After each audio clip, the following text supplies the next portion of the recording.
Hello everyone and welcome to my channel Y&R Trends. I hope everyone is having a wonderful day. Before we begin, please hit the subscribe button and give this video a thumbs up. Jack Abbott knew that sometimes saying nothing is really loud. He was standing by himself in the living room of the Abbott mansion. It was pretty dark. This feeling was really getting to him. The big clock on the wall was ticking away. It was making him nervous. Every second felt like a warning. Jack Abbott was looking at the phone in his hand. He had already listened to the message 3 times. Jack Abbott was shaking a little as he thought about what to do with the phone. The boy's voice was young and raw and desperate. It really got to Jack over again. The boy said, "Mom, save me. I am scared." What really bothered Jack was not just that the boy was scared. It was that the boy's voice sounded familiar to Jack. The way the boy talked, the way he said please, it all sounded very familiar to Jack. This really sent a chill through Jack. It was not because he felt sorry for the boy. It was because the boy's voice reminded Jack of something. The boy's voice reminded Jack of the boy. Matt. This name means a lot to Jack now. It is a name that came to Genoa City a month ago. It belonged to a man who had a lot of problems. He had eyes and did not like to talk about himself. His past was also a little strange. Jack thought he was helping Matt because he felt bad for him. He thought Matt was another person who got hurt because of the fights between Newman and Abbott. Then Jack got a voicemail that changed everything. The thing is, Matt did not call Jack. Matt is the one who got the call. It was not from him. Matt is still a part of this story. He did not call the police or a friend or even a lawyer. He called his mother. For some reason Jack knew that once he found out who that mother was, his life would change in a big way. Nothing would ever be the same for Jack again. He would find out who Jack's mother was and that would be it. Jack's life would be different because of Jack's mother.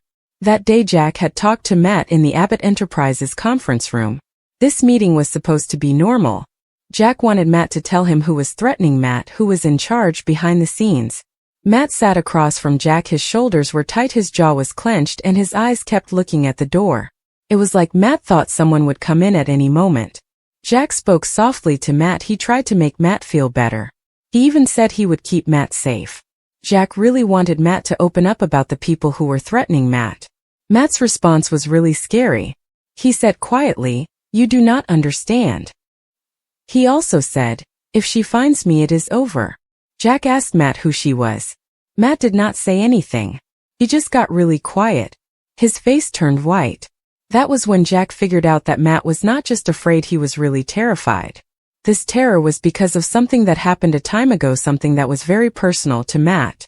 Matt was clearly very scared of this woman, whoever she was, and Jack could tell that Matt's fear was very real. Now Jack was alone with the echo of that voicemail. The memories he had tried to forget for years came back to him. He thought about all the women who had been in his life. There were the ones he loved, the mistakes he made, and the things he regretted. He thought about the secrets and the betrayal. Genoa City had a way of bringing up the past when Jack least expected it. One name kept coming to his mind even though he did not want to think about it. This name was like a ghost that would not stay buried. Jack's chest felt tight. "No," Jack whispered to the room. "It cannot be." Saying no had never changed anything in Genoa City. The truth always came out in the end. Just made things worse when it did. The city was like that. Genoa City was a place where the truth always hurt. The knock at the door came just as Jack's phone buzzed again. This time it was not a voicemail, it was a text message from a number Jack did not know. The message was simple. "He knows you are involved," it said. "She is coming." When Jack read those words, he felt his blood run cold.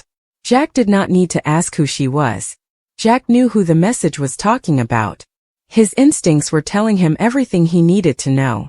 After all the things Jack had been through, all the bad things people had done to him, Jack had learned to trust his instincts. Jack had been in some situations before with people trying to hurt him in his business, and that had taught him to be careful. The message on Jack's phone was scaring him, and Jack's instincts were screaming at him to be careful, to watch out for corporate warfare and personal betrayal, things Jack knew about. The door opened before Jack could say anything and Diane Jenkins walked in. She looked worried and a little suspicious. "Jack, you left in a hurry," she said. "What is happening?" Jack looked at Diane Jenkins. Really thought about her. He knew this was going to be a moment. For him and for everyone Jack loved, including Diane Jenkins. Jack did not answer away. He gave his phone to Diane. Played the voicemail from Matt. When Matt's desperate voice filled the room, Diane's face became very serious. After the message was over, it was very quiet between them. This silence was like something was going to happen. Diane said after a while, "Matt is in trouble." Then she said, "Why do I think this is not about Matt?" Jack swallowed hard. He said, "It is not about Matt. If I am right about who his mother is." He stopped talking and could not finish what he was saying. Diane looked at his face. Something in the way he looked made her pull back. "Jack," she said slowly, "what are you not telling me about his mother, and what is going on with Jack?" Jack turned away, started walking back and forth. Memories were coming back to him clearly. This happened a time ago. There was a woman who came into his life and totally changed everything. She was very smart, could get what she wanted from people. She really cared about the things that mattered to her. This woman loved people a lot. She could also hurt them on purpose. She left Genoa City because of all the things people were saying about her and the problems she had. Jack knew this woman. He thought he could help her. Then he realized that if he tried to help her, he would lose himself. Jack had feelings for this woman. She was the kind of person who would do anything to get what she wanted. This woman was gone now. Jack still remembered her. He had told himself that she was really gone for good. The whole thing was over. He thought that it was not possible for a child to come from something that was so messed up. The truth just waited quietly until it was time to come out. The truth had a way of waiting for the right moment to show up. Matt's mother is someone who should never be around Matt, Jack said finally. Diane's voice was really quiet. She asked Jack who he was talking about. Jack stopped walking forth and looked at Diane. If Jack is right, Matt's mother is the dangerous woman he has ever met. Diane got a feeling that went down her back. She started to say something. Jack just nodded at her. He could not bring himself to say the name loud. The thing is, some names have a lot of power. Some names can even summon storms. Across town, Matt was stuck in a bad dream that felt very scary and familiar. The old warehouse smelled like oil and rust. The air was thick. It did not smell good. Matt's hands were tied up. He did not have his phone, and the shadows seemed to be moving with every noise and step. Matt kept thinking about what he did wrong. He let his guard down. He thought he could run away from his past. When the door finally opened, Matt closed his eyes tight, getting ready for what was going to happen to him. Matt was scared of what would happen to Matt. A woman's voice came out of the dark. It was really soft. His heart was beating fast, and it felt like it was going to hit his bones. He did not need to see her to know who it was. He said the word quietly, like he was hoping for something and also afraid at the same time. "Mom." Jack was back at the Abbott mansion when his phone started ringing. It was a call from a number that was blocked. Jack waited for a moment before he picked up the phone. He said Jack Abbott into the phone. The woman on the end of the line had a really smooth voice. She sounded like she was in control. Jack knew her voice away. She said, "Hello, Jack. It has been a time." Jack felt like everything around him was spinning. He closed his eyes and all the muscles in his body got really tense. The voice on the phone was the one voice that Jack would never forget. The voice of the woman who was calling him, the woman who was saying, "Hello, Jack," after such a time. He told her that she was supposed to be gone. His voice was really rough. She laughed in a way. He should know this about her, she said. "I never actually stay away. The thing about me is that I never stay gone." Diane saw the color go away from Jack's face as he was listening. The woman's voice was very quiet. Diane could still hear it through the phone speaker. It sounded cold. Also like she was talking just to him. Jack held the phone tight. "Where is he?" Jack said loudly. "You know where he is," the woman said back to him. "And you know what I want from you," she said. Jack's heart was beating fast. He could feel it in his ears. "This is now," Jack said to the woman. The woman said, "He is not something you can use to get what you want." Her voice became very firm. "He is my son," she said angrily. "You do not get to decide what happens to him." The call got cut off. Jack was left looking at a blank screen. Diane's voice was shaking. "Jack, tell me I did not just hear what I think I did. Tell me Matt is not." Jack turned to her.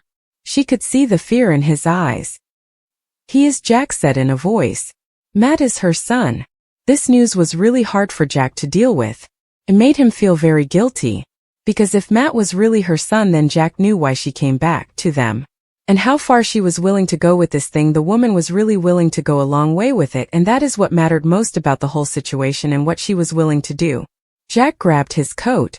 His mind started running really fast. He said, "We have to find him." Diane caught his arm. Said, "Jack, wait. If she is involved in this, it can get really bad." Jack laughed in a way and said, "It already is bad." Jack and Diane rushed to the door.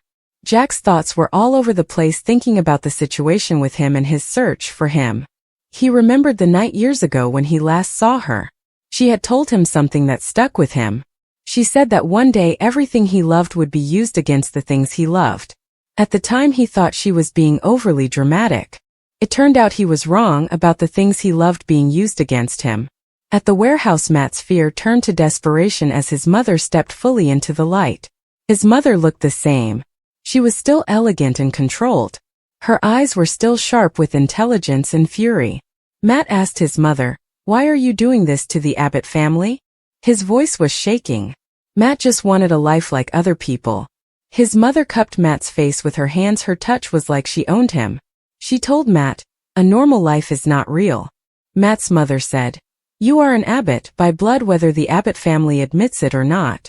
The Newmans and the Abbotts, they owe us." Matt pulled back. He said, "Jack is not my father." Her eyes got really angry. She said, "No. Jack is the key to everything." When Jack finally ran into the warehouse with the police, behind him you just knew something big was going to happen. Jack stopped dead in his tracks when he saw her. It was like no time had passed all. She gave him a smile like she knew a secret. "Hello, Jack," she said to him again. Matt looked back and forth between Jack and her. You could tell he was figuring something out. "You know each other," Matt said. Jack's voice was shaking a little. "My mother and I, Jack and his mother, have a past," Jack said. She started laughing. "That is one way to say it. The person is saying something is one way to put it. It is a way that the person is using to describe the situation with the thing that the person is talking about, which's that thing. The thing is what the person is referring to when the person says that is one way to put it." The argument that happened after that was very upsetting and emotional. Every secret came out into the open. Jack asked her to leave Matt. He said he would keep him safe. She said Jack did not care about them, that he only wanted to be in charge. Then she said something that really hurt Matt. She screamed, "I did everything for you." Matt was very upset. He said, "Mom, please save me from you." Those words really hurt her. Just for a moment. The police came in. She did not try to fight them. As they took her away, she looked right at Jack. "This is not over," she told him. Jack did not say anything. He could not. He was holding Matt, who was shaking a lot in his arms like a kid who is very scared. Later, when the sun started to rise over Genoa City, Jack was by himself on the Abbott Terrace. He was looking out at the city. Jack knew that a lot of things were going to happen because of what had been done. Secrets always come out sooner or later. Matt does not know what is going to happen to him. The woman that Jack used to know is not around now. But one thing is for sure. The past is back. It almost ruined everything for Jack and the people he cares about. The past coming back is something that Jack's very sure about, and it really scares him. And somewhere deep inside, Jack knew the fear freezing his blood wasn't just about what had happened. It was about what was still to come. The sun advanced over Genoa City, but the warmth it promised no way reached Jack Abbott. He remained on the sundeck long after dawn, hands gripping the cold gravestone rail as if letting go might beget everything to collapse. The events of the night replayed in grim circles. Matt's alarmed eyes, the sound of police bond clicking shut, and her voice sharp and familiar, advising him that it was over. Jack had faced adversaries his entire life, but none had ever known him the way she did. None had ever had that kind of access to his wants or his heart. Inside the house, Matt sat wrapped in a mask on the living room lounge, gaping at nothing. Diane floated hard, careful not to crowd him, offering water he slightly touched. The adrenaline that had kept him upright was fading, leaving behind prostration and a deep, paining confusion. "She said you were the key," Matt eventually muttered, his voice concave. What did she mean? Diane dithered, glancing toward the sundeck. "That's commodity Jack needs to explain," she said gently. Matt jounced, though his eyes clouded with dread.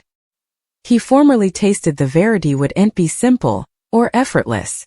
When Jack eventually came outside, he looked aged ever, the weight of decades etched into his face overnight. He sat across from Matt, taking a long breath before speaking. Your mama and we were involved a long time ago, Jack said precisely. It was violent, poisonous, and when it ended poorly. Matt's jaw tensed. Did you know about me? Jack shook his head incontinently. No. I swear to you I didn't, however, and he stopped, swallowing hard. If I had, his voice broke. I would have done effects else. Matt studied him, searching for falsehoods, for cracks. All he set up was remorse. She told me you abandoned us, Matt said still. Jack closed his eyes.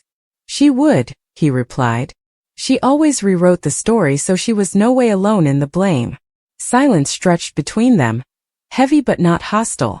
For the first time since coming to Genoa City, Matt felt commodity shift, not console exactly but possibility. Across city, Victor Newman stood at the window of his office, reading a report with narrowed eyes. The name of the woman now in police guardianship leapt off the runner, dredging up recollections he'd hoped were buried for good.